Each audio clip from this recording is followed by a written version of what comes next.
Hey everybody, welcome to the Two Broke Gamers podcast. I'm Steve. I'm Ricky. And yeah, let's get into this, why don't we? Hell yeah, this is a podcast, Two Broke Gamers talking about being broke and talking about games, some of the things that we may not be able to own, and just the gaming industry in general. First thing we're gonna do is our talking segment, because we got some articles that I feel like we got to talk about. We usually go from that to individual games to individual companies and into everything else. That's how we normally do in the show. Most def. So we want to be started off with is Scalpers. It's nothing new at all. This isn't a new premise. This isn't something that's it's been around for a long time in the gaming industry, but it's peaked a lot, especially with Nintendo stuff. And it's only because Nintendo hasn't been releasing a lot of things lately in big quantities, like the 3DS the new 3DS XL. Or the Legend of Zelda one, anyway. Yeah, exactly. The special edition one, which of course is going to be limited because it's a special edition. Duh. Yeah. But there's that, and then there's Amiibo, which people are just buying up because they're just like, oh, hey, you know what? I need to buy some Amiibo because, well, yeah, I have to. Among other things, of course. But people are getting highly upset about it, and they're making their voices heard. Well, to a point where people have been protesting, people have been calling Nintendo, people have been calling companies like Toys R Us, GameStop, and Best Buy, to a point where now all these companies have heard the people, and now they're holding back, or not holding back, but at least changing some things. Like GameStop is right now apparently reopening the Majora's Mask new 3DS in-store pre-orders, so that's a good thing. Yeah, and because there were probably some people that pre-ordered way too many, and so now you can only pre-order one. Yeah, same thing with Amazon too. And I forgot about Amazon. Amazon had to deal with a lot of people angry over the fact that the Majora's Mask, which isn't being sold first party, but from Amazon, which a lot of Nintendo consoles are not. Which for some reason, I don't know. There's some sort of thing between Nintendo and Amazon. I don't know what it is. It's been like that for a long time. It is what it is. But this new one, the Majora's Mask 3DS, has been selling for about $400, which is about like double the price of what it actually is. Yeah, which is lame. But I mean, people do it for that, and people have done it for Amiibos too, like I've mentioned. But people got so upset where, I believe Amazon's making a change of it too. But I don't think Amazon can do much because I think that's always going to be second party. But as far as like GameStop and Best Buy and Toys R Us are concerned, they're actually limiting people from getting these consoles and also changing some things around. Like GameStop saying that they're going to have the new 3DS XL edition, 2 per household. That's it. That's all you're getting. You can't get 5. You get 10 to resell, whatnot now. Yeah. So they're limiting the Majora's Mask 3DS and the Monster Hunter 4 Ultimate to 2 household per person. Okay. For order, I mean to say. I mean, I don't see too many people buying up the Monster Hunter 4 Ultimate games, but sure. The audience, man. You never know the audience. I mean, yeah, there's a strong audience behind it, but I don't see it selling out to the point where people are gonna have to find it online. I think they will, because in all honesty, it's people have their own thing. I mean, a lot of 3DS limited editions have sold. I mean, obviously Zelda. That's gonna be, of course, people are gonna buy that up, and of course whatever Mario thing, or I don't even think the Smash Bros one really sold out that much. Oh, you're talking about the 3DS XL? Yeah. Oh, okay. I didn't know there was a Monster Hunter one. Yeah, the new. I thought you were talking about the actual game. Like, I'm pretty sure they'll be able to find the game, no problem. No, you mean that? Yeah, because it's coming out as well. Yeah, I agree with you. It will have an audience. Yeah, and it will be especially by collectors. Collectors. Yeah, I like this change. And it's good. I mean, and especially if it's not just for Nintendo things, but for other games too, where people are buying like a bunch at a time, or even consoles, and saying, "All right, I'm just going to resell it anyway." Yeah. And I think even Sony had more control of that. I don't know if it's Sony or even the companies that sold the limited edition PlayStation 4. The PlayStation 1, PlayStation 4, but people are just reselling it anyway. They don't care. Yeah, and that's going for a ridiculous amount of money. I can imagine. I wanted one, and I wasn't going to get one anyway, to be fair. But if I were to get one, that's the one I would have wanted. Well, that's the other thing, too. How can you, like, people, are you really going to spend that much to get all that? No, especially, hello, name of the show is the Two Bro Gamers. No. I'm good. Only real collectors. Like there was a video that someone put the other day of their huge Nintendo collection, and it was updated as of like this month and this year. And they literally have every color of every console. Nintendo, by the way, he's just a Nintendo collector. So he had every various color of the GameCube. Wow. Every various color of the Game Boy Advance. Game Boy Color? The DS. Yeah, he had all that. He had a bunch of games like in his shelves. It's ridiculous. I'll probably link y'all to it as well. That's crazy. And imagine that how much money and time that took to collect, and then to actually get this new one. And hopefully, if that person was or people who were collecting it got him at the regular price, Yeah. versus having to spend like double or triple the price because people want to scalp it. I mean, that some of them are hard to get your hands on too. Like they were limited edition, like some of these are, and just some of them are like Japan only. So he has everything. That's crazy. Yeah, he had Super Famicoms. I just remembered. He had Super Famicoms. He had Super Nintendos. Everything. So that's way too much stuff. Yeah. I don't know what you do with that just to show it off. But hey, that's cool on him, man. Yeah. But going back to the companies doing this, thankfully they're trying to get some control of it. Because also it's a money aspect too. Like these companies are gonna lose a lot of money. Yeah. By not by doing this. Because I mean, who's to say that they can't sell at those prices? But I know they can't professionally. They can't. But I mean, in all honesty, like, why would they want to allow somebody else to do that? That's you shouldn't be able to. I mean, that's a whole other. That's something that no one can control. Yeah, you can't control that one. That's the same thing with like buying tickets for like a sports event. It's like, oh yeah, I'm gonna sell it for like double, triple, or quadruple the price. And you can't really do anything about that. Hey, you know what? People who want something will pay for it. Yeah, I like it when they resell it for less. That's how I actually get to sports games a lot. I'm like, oh yeah, it's like 20%. Like those are the people that like, I have to get rid of this. The game starts in 10 minutes. Just take it. Yeah, I'm there. Sweet. Yeah, but that's what I like with game consoles. That's why I like to get a lot of the consoles secondhand, but already like the time has passed where I can get them super cheap. And that's with a lot of games nowadays. Yeah. But as far as now, I mean, I unless I really want the game, I'm not spending my money on it. But that's the way it is. But that's because, again, broke gamer. Haha, we find ways. Exactly. So moving on to another subject that we really wanted to talk about too. There was an interview done by Emily Rogers. She's a known Nintendo fan and blogger. And she interviewed Dan Adelman, who, if you guys don't remember, was the person who used to work for Nintendo, was in trouble because he agreed with somebody about region locking. They blocked him from using Twitter. He ended up quitting the company and now works as a consultant for independent companies.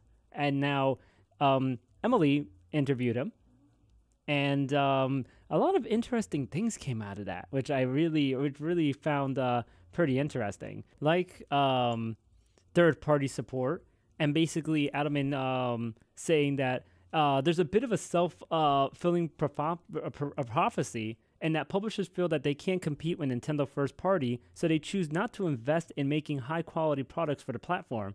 There are some notable exceptions to this over the years, like Rayman Legends, but many times third-party publishers set low sales projections for their games and then decide a development budget based on that. I can't say outright that they're wrong either. There have been cases where companies decided to pull out the stops and make a game for Nintendo, only to find out that consumers weren't interested. And it could be because consumers have been burnt out by third-party games on Nintendo platforms before. And an interesting quote for him: for Nintendo to break this cycle, I think they need to invest and absorb some of the risk for third parties who try to embrace the features of Nintendo platforms and help communicate to consumers which games are on par with Nintendo's first-party games in terms of quality. Sony and Microsoft spend a lot of time securing exclusives, or at least exclusive features, on top of games. And since Nintendo doesn't really do that, third parties focus on other consoles. Yeah, no, I had read through it too, and there was a part that really stuck out to me. It's that these development teams for these other companies, EA and I'm just going to use them as an example. They have the same coding team works for the PlayStation and the Xbox versions, where they had to have a completely different team for the Wii U. Yeah, and that's costing more money to the outside company. So if you're basically have to have a whole nother team to work on a game for just one console, that's another reason why third parties are pulling out. Yeah, and speaking of that too, why ruin that cost? Because before you used to have a one for the PS3, because the PS3 had a different architecture than the Xbox 360, and then the Wii had a different architecture as well. Now that the Xbox One and PS4 and a PC have the same architecture, there's no real reason to kind of separate it. All you got to do is kind of tweak some things a little bit to make it work on each console, and that's it. Makes it easier, and it saves people a lot of money. Meanwhile, Nintendo's still gonna do their own thing, and they don't care. Yeah, they don't really care. But and it feels like from like everything that they really don't care. But it's like they do, but it's like they rather focus on their own things too. Yeah, but like I said, this different hardware that they have compared to everyone else, it's making people have to. I mean, not that hiring people, is a bad thing. You want to create some jobs for other people. But as far as the company's side of it, they don't want to have to pay extra people to work on the same game for a different console. Like, this is the quote that he said that you were referring to. If you ask any developer what they want, they'll always say more RAM, faster CPU, faster GPU, just more power. That's always the case for any system, even PS4 and Xbox One, and they're only a little more than a year old at this point. And of course, I would have loved for Unity to working in the 3DS. That's a whole lot of a different quote, though. But the power, more power, that's what a lot of consoles want. But then that's the thing too. Look at the PC; they max out everything. Well, most games anyway, without mods. Even give an example of Watch Dogs. Watch Dogs was not really that great, so people were unimpressed when it came out for PC because it was like, wait. We saw E3 footage that was way different than what the max settings for this game is, where people had to mod it themselves to get the game to look like the way it was in E3. So even then, I mean, I don't know, it could be confusing at times, Yeah, no, most definitely. Oh, and as far as DLC, this is the part that really got to you too, about the 8%. Oh, yeah, no, apparently only 8% of people actually get DLC, which I find that a little hard to believe. So, yeah, but I mean, he gave it an example like this. He gave an example, but I'm pretty sure that number didn't come out of nowhere. Well, here's the thing. There's a quote about the 8%. So say if 8% of active players will buy the DLC, then as time goes on, the number of people still actively playing your game declines, so do the sales of the DLC in a very proportional way. You'd like to talk to third-party publishers themselves, of course, but my guess is the simple cost-benefit analysis done at many of these publishers. Given the small install base of the Wii U, they're expected to attach that install base times their historical DLC attach, and they come up with a decent projection of sales potential. And that was based on the question of what about DLC on the Wii U?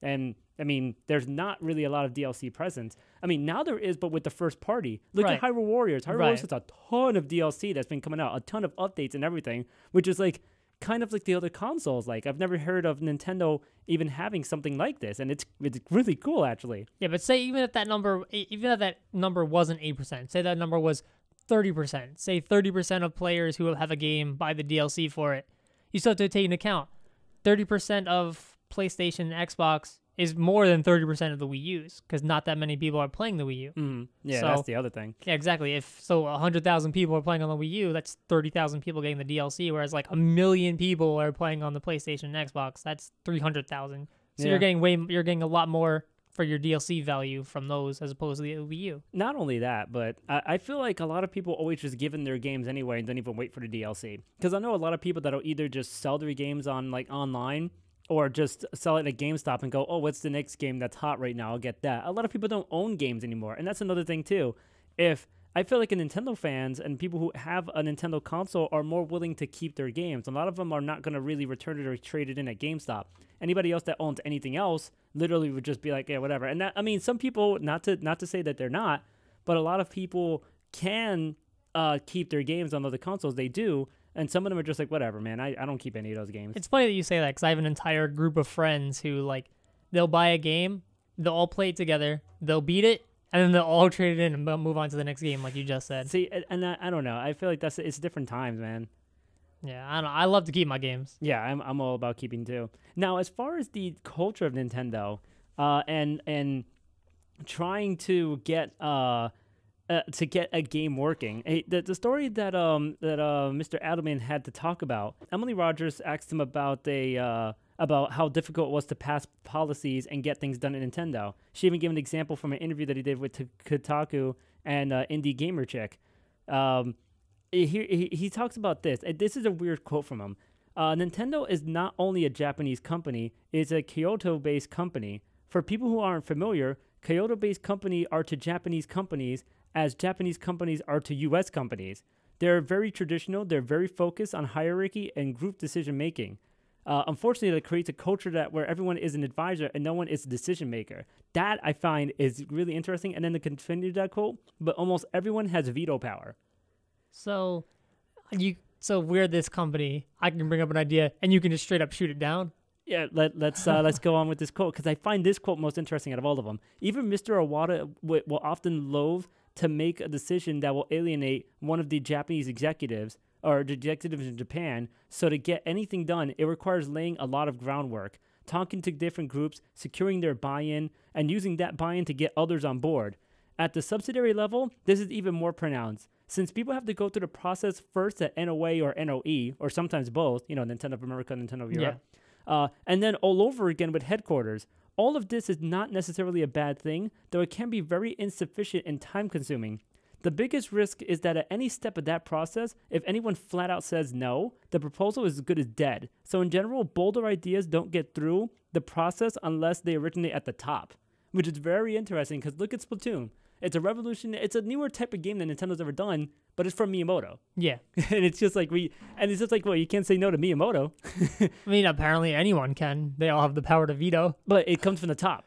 If it comes from the Yes. top, it most likely that's the way I'm hearing it. If it comes from the top, I mean, obviously, Sakurai. I mean, hell, Iwata put Sakurai on the spot with Smash Bros. He announced it and said, "Yeah, Smash Bros is coming out for Wii U," and Sakurai's like, "What? Wait, what? It is? Like, what do you mean it is? I guess it is now. It's like, well, I said it. What are you gonna do about it? Make it. Yeah, I'll make it. That's interesting. I mean, obviously, you're right. You're not gonna say no to Iwata. You're not gonna say no to Sakurai. You're not gonna say no to Miyamoto. You're not gonna say no to any of the top guys up there, because then you're looking to get fired. Yeah, seriously. I'm just looking through to see. What other thing that came up that I wanted to talk about too was the fact of Virtual Console, which he makes a really good point.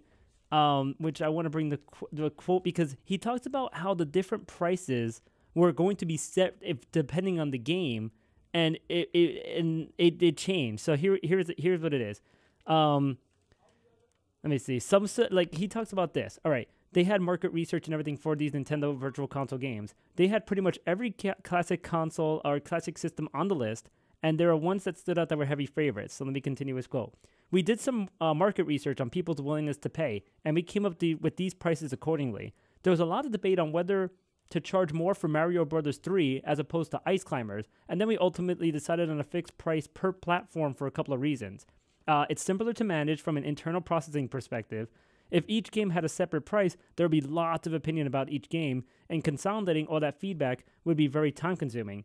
Second, there was a little feeling of holding people's childhoods hostage if we praise certain games higher than others.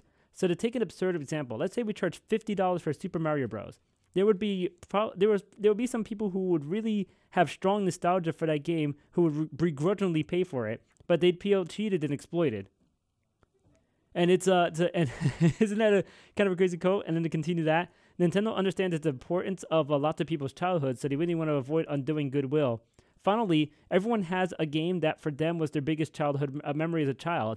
I remember I probably put in 100 hours on Nobunaga's Ambition with my brothers. For another example, that game might be Ice Climbers. I haven't seen any research on this, but I suspect the majority of sales on the Virtual Console are from people who have already purchased this game as a child. I'm sure there are some cases where people are going back and play the games they missed, but if I had to guess, I'd say around 25% of the market.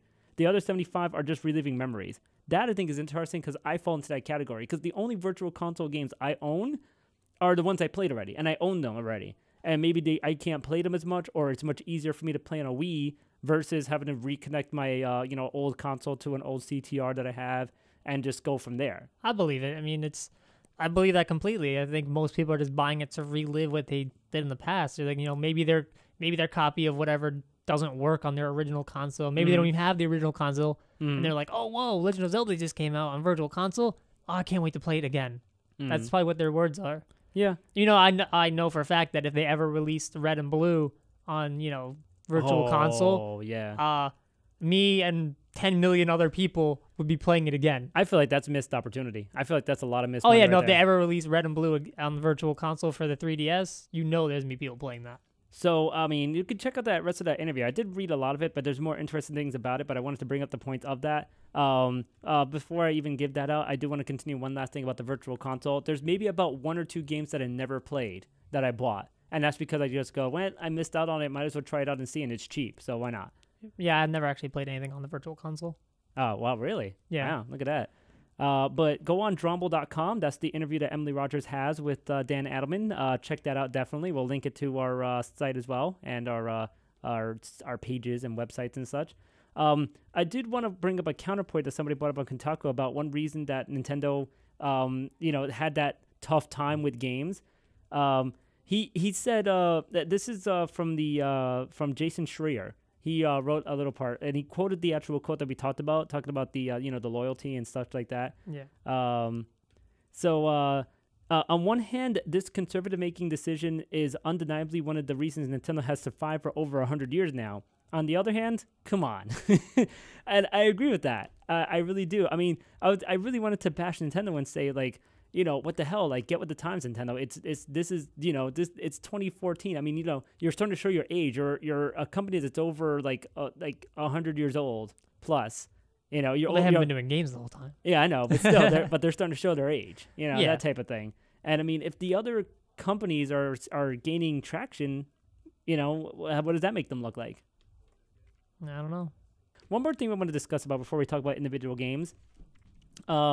This guy who I was watching live, actually, because I'd never heard of any of this. I just decided, Super Mario World's trending on Twitch. Why? What's going on? Why is it on the top view page? And I believe this is like a Saturday night or something. This guy was just like up, and he's just like playing Super Mario World.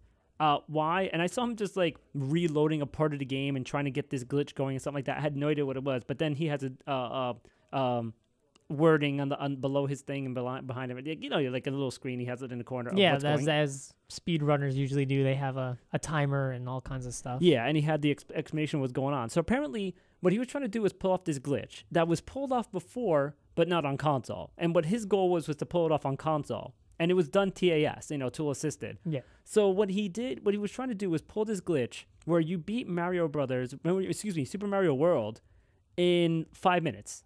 Or less, or about that time, because that's about the time he got it. The other person, which was the person Jeff W356. And this is called the credits warp, where you play the second stage, I believe it is. The stage is on the right on Mario World. Oh, what he did was like play through the stage and did certain things, and then died so he can get like everything ready, like a mushroom and everything set up for himself for the second time he plays the game.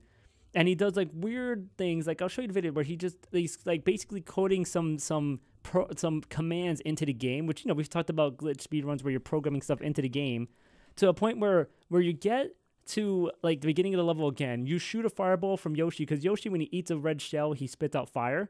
And that was like in the older games. I don't even know what the hell he does anymore with that. But he shoots fire, and then you have to get Yoshi ahead of the fire to then shoot a Koopa shell. And then you have to let the Koopa shell get hit by the fire. You eat the coin and jump off of Yoshi at the same time. Like it's some weird precise things he had to do at the end. Sounds like too much work. Yeah. Oh yeah, he did it. He put a lot of work into it. And then if you time it right, you get right to the credits. That's ridiculous. And this dude. And you know how I feel about credit warping. Yeah.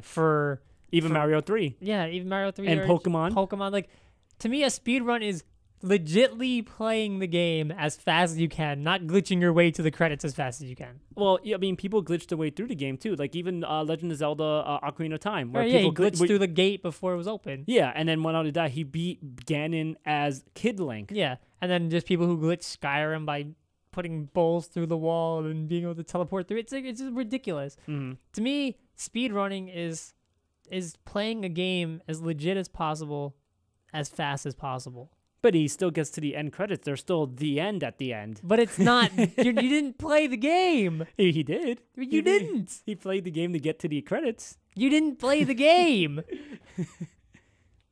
No, it's not. That's it.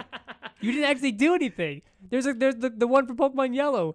The guy put in some kind of code where he started up the game. It's like, welcome to Pokemon. Here's the end. Like, yeah. You didn't play the game. You didn't do anything. You didn't pick Pikachu. You didn't do anything. Yeah, well, I mean, that's the way now. I mean, there's different categories now where it's like, glitchless run or, whatever. All right, so all the things in glitched run are not legit to me. Yeah, well, I mean, this dude did it, but not only that, he was the first one to do it on console. He didn't do it on any emulation or anything. He pulled it off with a regular damn Super Nintendo and a Super Nintendo controller, which is way more impressive than any of that stuff. So that's cool. Congratulations for you. You found out something really cool, but you didn't actually play the game. That takes out they're like, why? That takes out the fun of actually like doing anything. You didn't do anything. You did some kind of glitch and you got to the credits. Congratulations, but you didn't do anything. That's still time though. You get the credits. That's still time. You're trolling me so hard right now. I don't know. I feel like no matter how you get to the end, you got to the end, and it could work either way. I agree. Like you could get to a boss to do it. Sometimes you don't have to get a boss. He didn't do anything. He spit a fireball at a shell, jumped on it, jumped off Yoshi, and hit a coin. But one thing, that's not winning the game. You didn't even look at Bowser. Well, in the credits, there Bowser's in it. Stop, please. Like I said, the Pokemon Yellow one that you just entered in some code, and I can't, because he didn't do anything. He didn't even say hi to Professor Oak. He literally started the game. There was the credits. Yeah. It's a 0.01 second run. It's stupid. Yeah. So it's not speed running. That's stupid glitching. Yeah. So that's about all we got for the talking portion of our show. We'll get into our other portion of the show shortly. Yeah. Our main show. Yeah.